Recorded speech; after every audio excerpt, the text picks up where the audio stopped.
There's a moment, right before sail away, when you look around and realize something most cruisers never do. On a ship this size, with rules this specific, what you wear can shape your entire experience. Your comfort, your access, your safety, even your reputation with the crew. One wrong outfit, and your perfect vacation starts working against you. So today we're breaking down 11 travel outfits to never wear on a cruise in 2025, and exactly what smart cruisers wear instead. Number 11.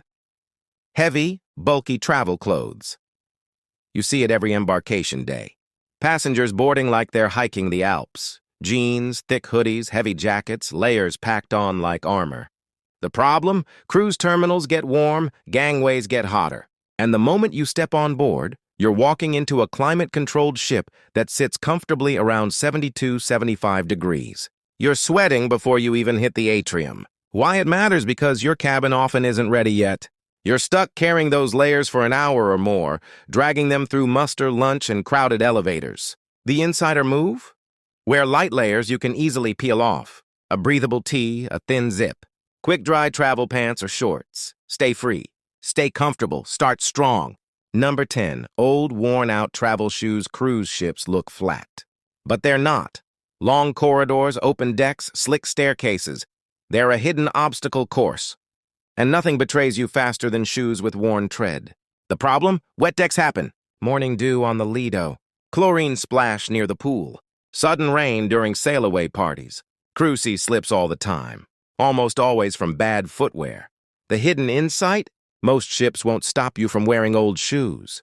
But if you slip and get hurt because of them, your vacation changes instantly. Inside tip, bring one pair with real traction. Non-slip soles, secure fit. Cruise-tested comfort. Your ankles will thank you. Your week will thank you. Number 9. Clothing that looks too similar to crew uniforms. It happens more than you'd think. Passengers show up in navy polos, dark slacks or khaki bottoms, and suddenly crew start greeting them like co-workers. It's awkward for everyone. The problem? Cruise staff follow strict uniform codes. If you look like you're part of the team, you may get stopped, questioned, or redirected. Not because you're in trouble, just because you're confusing the flow. Why it matters? During emergencies or drills, clarity is everything. You don't want to be mistaken for someone with responsibilities you don't have.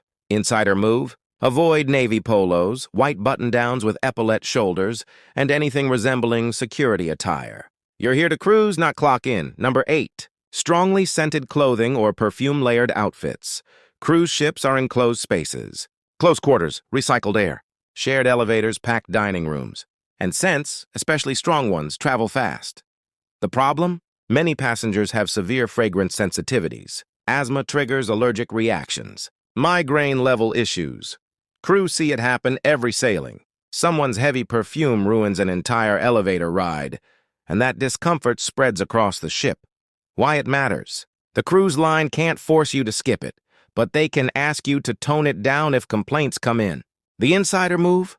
Use minimal scent during embarkation and indoor events. Save the signature fragrance for open-air nights on deck. It's respectful, it's considerate, and it keeps you in good standing with the people around you. Number 7. Clothing with offensive or explicit graphics. This one is simple, but people ignore it every cruise. The problem?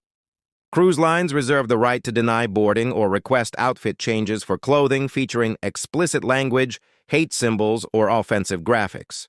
And yes, this happens. Why it matters? If you're pulled aside at check-in or inside the ship, the embarrassment alone is enough to derail your mood. But more importantly, cruise lines protect a family-friendly environment. They will intervene. Hidden insight. You may not be told at the terminal. Staff often wait until you're inside the ship, away from crowds, before asking you to change. Insider move? Keep embarkation outfits neutral, clean, and simple. Don't risk starting your vacation with security attention you don't need. Number 6. Sheer or swimwear-only outfits off the pool deck. It's easy to forget a cruise ship isn't a beach. Your steps from restaurants, indoor venues, elevators, buffets, and that's where the problem shows up. Most cruise lines have posted rules. No swimwear in dining venues, no bare chests indoors, no sheer cover-ups that reveal everything. Why it matters? Crew enforce these rules gently but consistently. If you walk into the buffet in swim shorts dripping water, they'll redirect you. If you try entering the theater in a see-through mesh cover-up, you'll be turned away. Hidden insight, it's not about modesty. It's about hygiene, floors getting slippery, and keeping dining areas dry. Insider move, bring a real cover-up. Something with structure, a dress. A linen shirt, light shorts, just enough to move anywhere on board without being stopped. Number 5. Overly formal attire on casual nights, you've seen it. A couple walking the promenade in full ball gown and tuxedo, while everyone else is in sandals and breezy resort wear. The problem? Formal nights are scheduled. They're listed in the app. But if you overdress on the wrong night, you stand out more than you think. Why it matters? Crew often assume you're heading to the main dining room for a special event. They may redirect you, misunderstand your plans, or try to escort you to the wrong venue. Hidden insight? Most cruises have shifted to smart casual guidelines even on dress-up nights. Unless you love dressing to the nines, you may be packing weight you won't use. Insider move? Check your cruise app on embarkation day. Match your attire to the actual schedule, not what you think the dress code used to be. Travel light, dress right. Number 4. Flip-flops during tendering or excursions. They're easy, they're quick. But on cruise ships, they're risky. The problem? Tender boats require stepping down narrow stairs, uneven docks, wet surfaces, metal platforms, flip-flops slip. They trip. They bend at the wrong moment. Crew see passengers fall on tender steps more than anywhere else on the ship because of flimsy footwear. Why it matters? If you twist an ankle at a tender port, you're not getting off the boat. You're headed to the medical center instead. Hidden insight? Some ship captains advise against flip-flops during water shuttles, quietly but consistently because of incident reports. Insider move? Wear secure sandals or light sneakers when leaving the ship. Save the flip-flops for the pool, not the port. Number 3. Camouflage clothing in certain ports. This isn't a cruise rule. It's a port authority rule, and it matters more than most sailors realize. Some countries, Barbados, Jamaica, Antigua, St. Lucia, and more, restrict or ban civilian camouflage clothing. The problem? If you wear camo off the ship, local authorities can confiscate it. In some ports, they can fine you. Your ship won't intervene. Why it matters? You don't want your day in paradise starting with a conversation you didn't expect. And you definitely don't want to spend your excursion explaining your outfit to law enforcement. Hidden insight? This has nothing to do with fashion. It's about distinguishing civilians from military personnel. Insider move? Leave camouflage at home. Don't let your clothing turn into a port problem. Number 2. High heels on sea days. Every new cruiser makes this mistake. Heels look great in photos. They look incredible in the atrium. But the moment the ship starts moving, they change from fashion statement to balancing act. The problem? Ships sway. Sometimes subtly, sometimes suddenly. Stilettos and narrow heels have no forgiveness. Crew see twisted ankles, trips, heel catches in deck boards, and slips on polished floors. Why it matters? If you get hurt on a sea day, medical bills are on board. And depending on the severity, your cruise can change dramatically. Hidden insight? Many experienced cruisers bring ship shoes. Stable, low-profile, elegant sandals or wedges that handle motion without sacrificing the look. Insider move? Save the heels for nights when the waters are calm. Check the captain's forecast before heading out in anything above a wedge. Dress for glamour, without risking the rest of your trip. Number 1.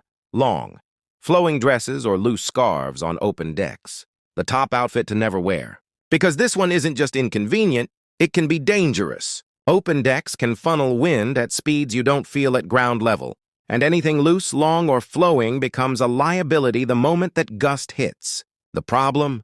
Passengers have had dresses whip upward, scarves caught on railings, hats ripped away, wraps tangled in deck chairs. It's embarrassing, it's risky, and crew know it's preventable.